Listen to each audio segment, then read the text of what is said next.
Welcome to the Paddle and Portage podcast. Today's episode is by Joe Fredericks. It's a bit of a heavy one today.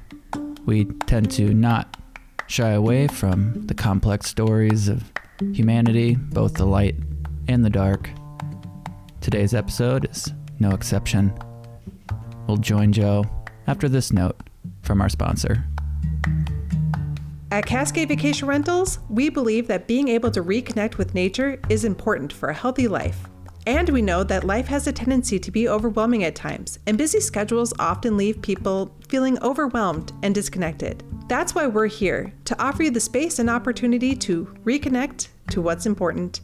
We have one of the largest selections of privately owned vacation rental homes and cabins on Minnesota's North Shore of Lake Superior. Choose from luxury homes on the Big Lake to quaint cabins on an inland lake.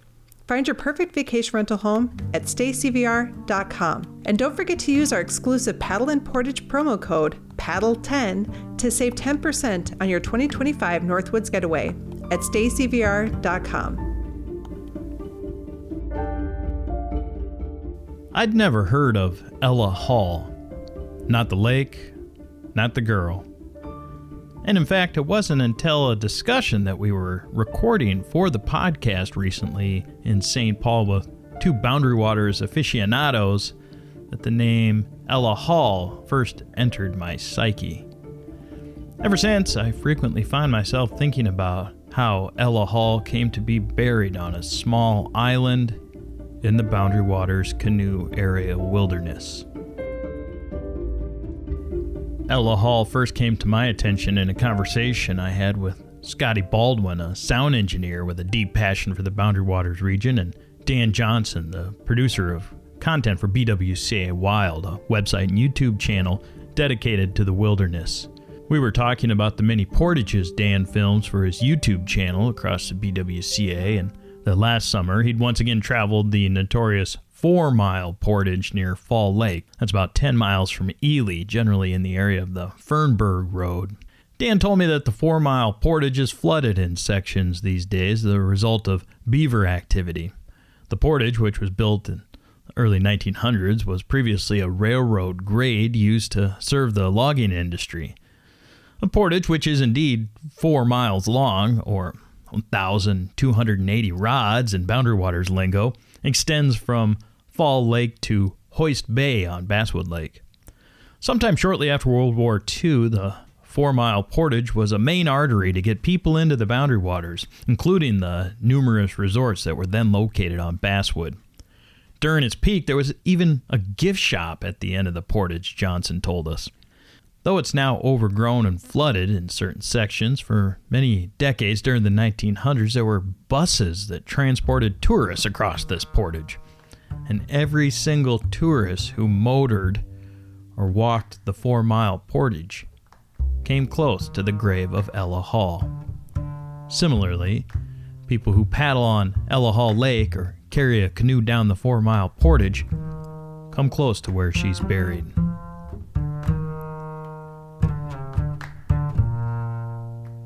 Scotty Baldwin asked me as we were sitting around this large table making the recording for the podcast in St. Paul, "Don't you know the story of Ella Hall?" I didn't then. I do now.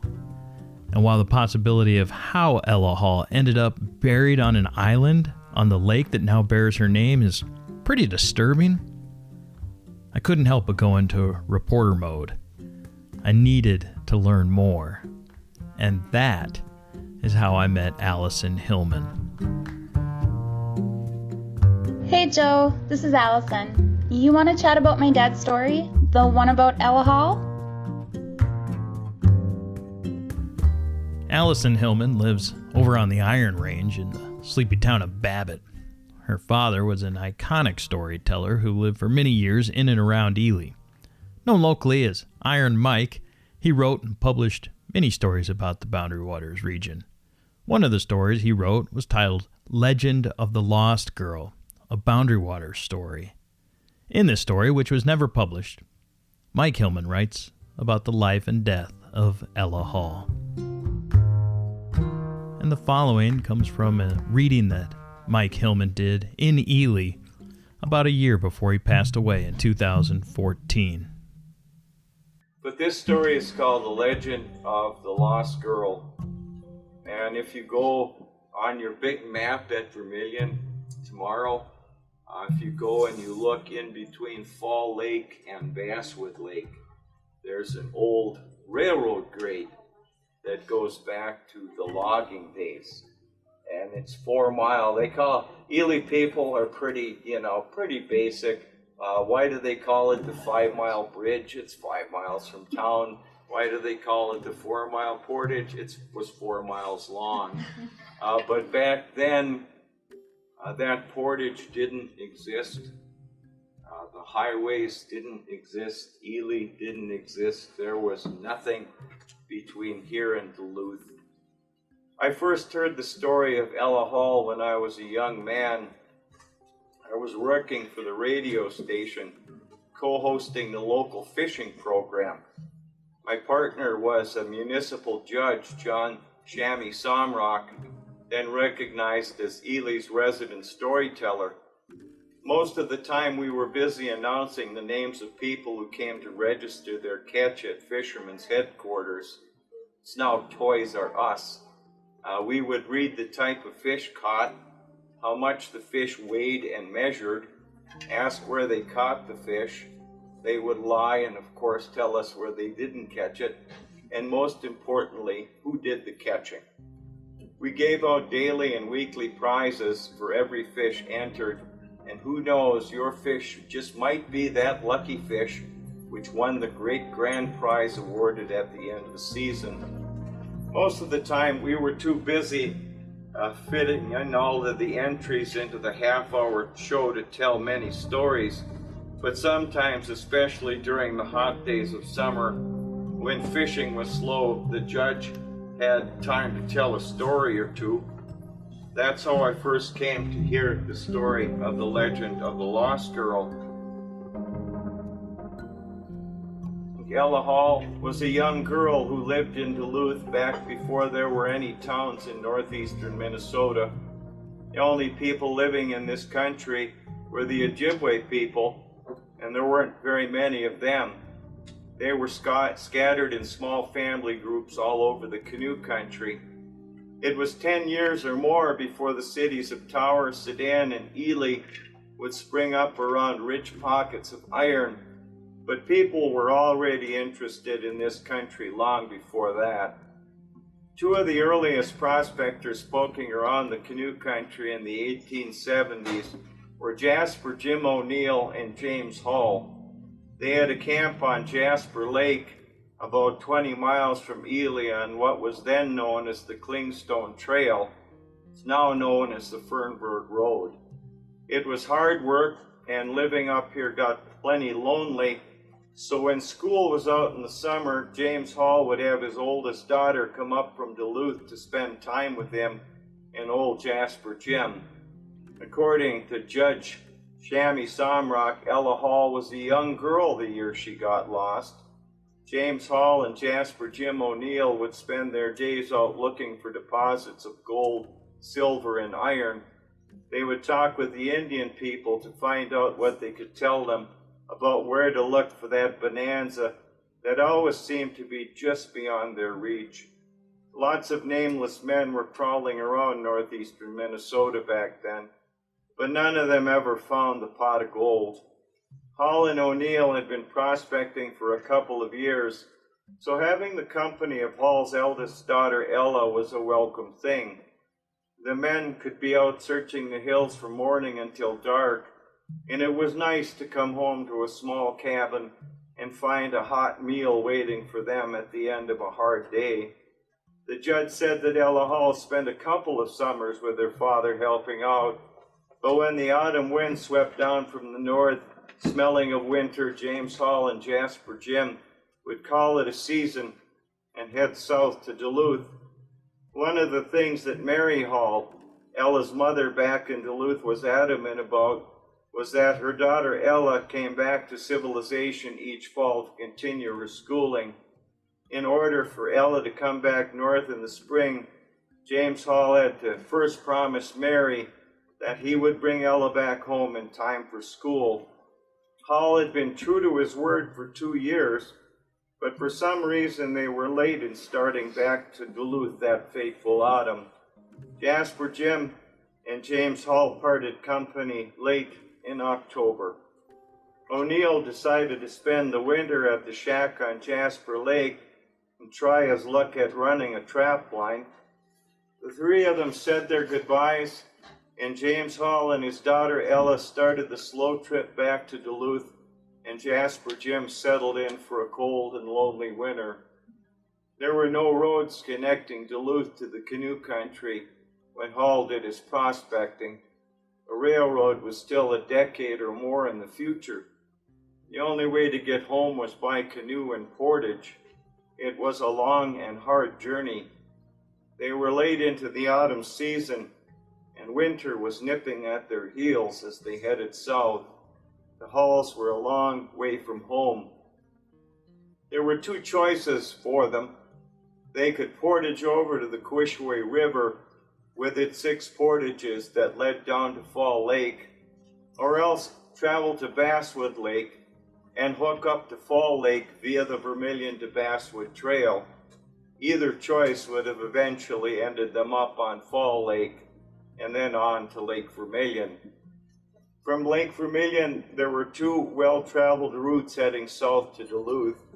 One was to take the old Vermilion Trail, an 80-mile distance that passed through some of the worst swamps in the area.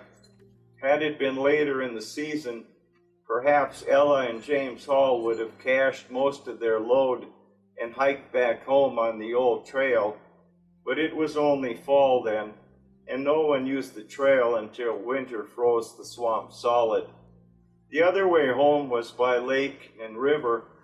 It's much more likely that the Halls would have chosen to paddle and portage their way home, but they never made it that far. The last time anyone ever saw Ella Hall alive was when James Hall left her on the shore of a small lake between Basswood and Fall Lakes, the lake that still bears the name of Ella Hall. According to James Hall, the weather was very bad that October day. Early snow made the trip cold and difficult. They had too much equipment to make one trip, so James Hall decided to make the first trip by himself. In order to secure the equipment left behind, Hall told his daughter to remain with the extra gear when he took the canoe and pack across to the next small lake between there and Fall Lake. It was a hard way to get from Basswood to Fall Lake, and somewhere between those 2 small lakes and 2 long portages, snow began falling, which only added to their misery. As Hall made his way along the seldom used portage, he lost his way because of the heavy snow. It was a long way to Mud Lake, and even longer coming back. Hall later told people that he was gone for a few hours before he found his way back to where Ella waited with the extra gear. It was then that the legend of the lost girl was born. When James Hall got back, his daughter was gone. The pile of equipment was right where he left it, but Ella Hall had vanished. Hall thought that Ella had grown impatient while waiting for him to return, and he speculated that she went looking for him. James Hall started back towards Mud Lake, hoping to find his daughter. By the time Hall started back, there were several inches of snow on the ground. From time to time, Hall believed he saw Ella's footprints faintly in the heavy falling wet snow, but then he would lose her track. Hall made his way back to Mud Lake and then back again to the pile of snow-covered equipment with a growing sense of dread and panic. There was no sign of Ella Hall. The only help available were the Ojibwe people living on Basswood Lake, so it was to them that James Hall turned to help him find his daughter Ella. Hall was very familiar with the Ojibwe people, and they were only too happy to help him search for his daughter. Despite their best efforts, nothing was ever found of Ella Hall. They searched for one entire moon, 28 days before they gave up looking for Ella Hall. They placed food in the branches of trees high enough so that animals could not reach the food, but so that the lost girl would be able to reach the cache food. None of the food caches were ever touched. At the end of the month, the sorrowful father thanked his Ojibwe friends and made his solitary and sorrowful trip back to Duluth in order to break the tragic news to his wife and Ella's younger sister, Alice. The next spring, Mary Hall accompanied her husband back to the shore of the small lake where their daughter Ella was last seen. Call it a mother's intuition or simply a good guess, but Mary Hall pointed out to an island in the small lake and asked her husband if anyone had bothered to look on the island. At first, Hall demurred to search the island because he had taken the canoe with him to Mud Lake, and the water was already cold enough that Ella Hall most certainly would not have taken the time for a swim on a day when her father was lost during a heavy snowstorm. But Mary Hall persisted. In order to placate his wife, Hall finally agreed to search the island. They paddled out to the island, and much to the surprise of at least Mary Hall, they found a recently dug grave. When the Halls started digging, they got down to where the body was buried, and by the clothes the corpse was wearing, they identified the body as the remains of those of Ella Hall.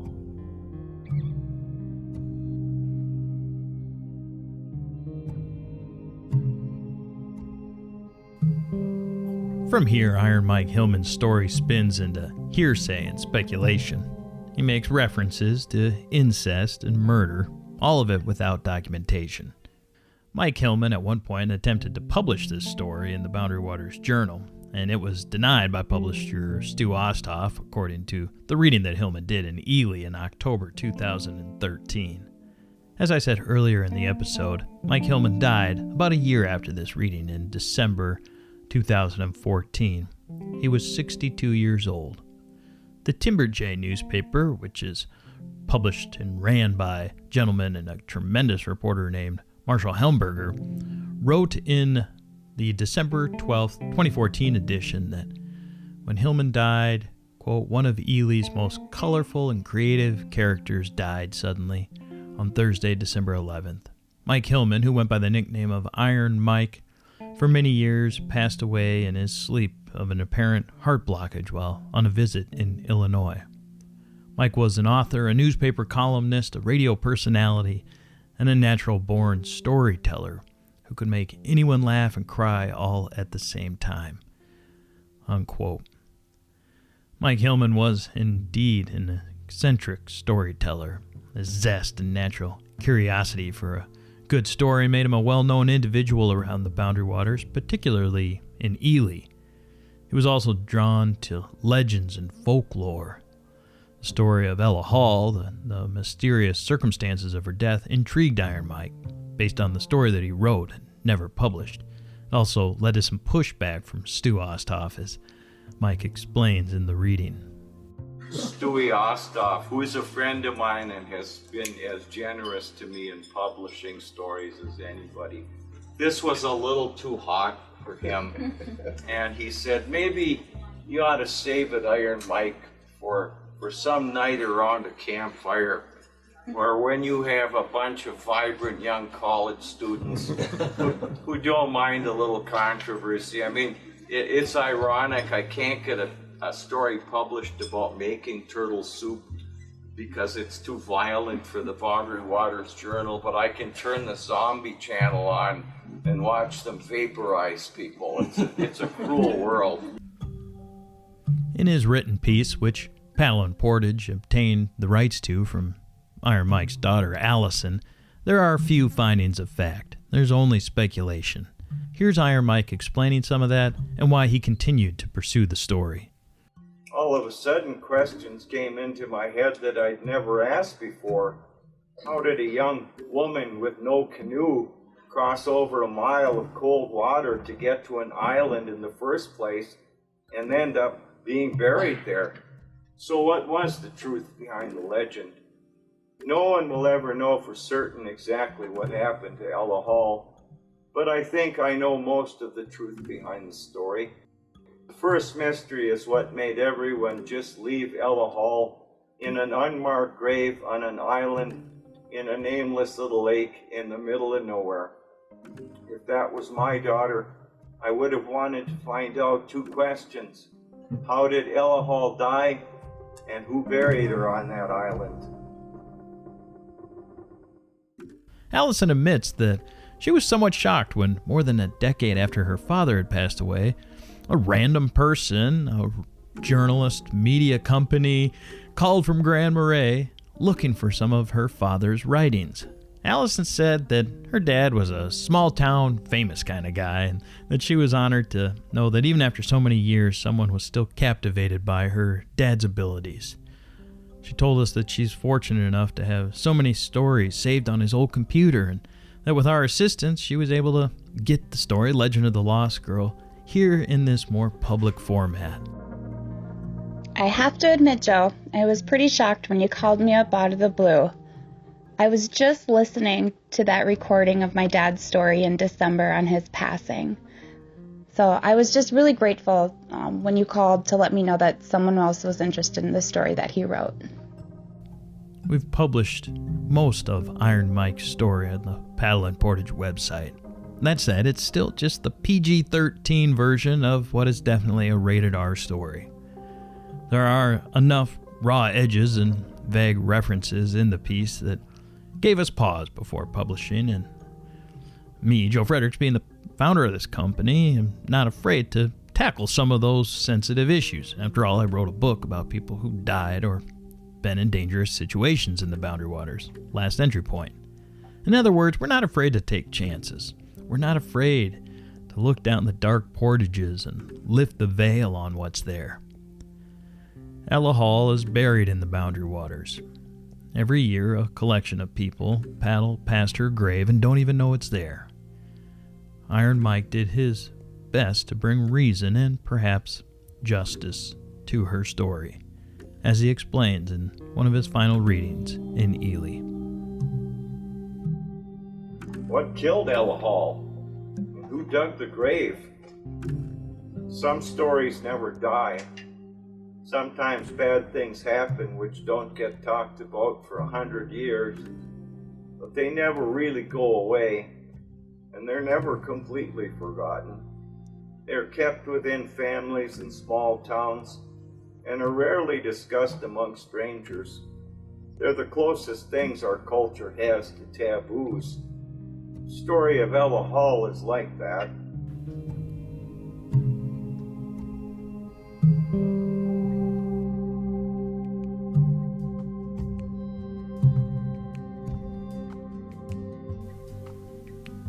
Special thanks to Joe Fredericks for producing today's episode. Thanks to you, our listeners, for supporting our work by continuing to hear our stories. Thank you to our sponsors. Remember that we depend on you. You can subscribe to Paddle and Portage at paddleandportage.com. Remember to like, follow, and subscribe to Paddle and Portage on all the platforms. We appreciate you.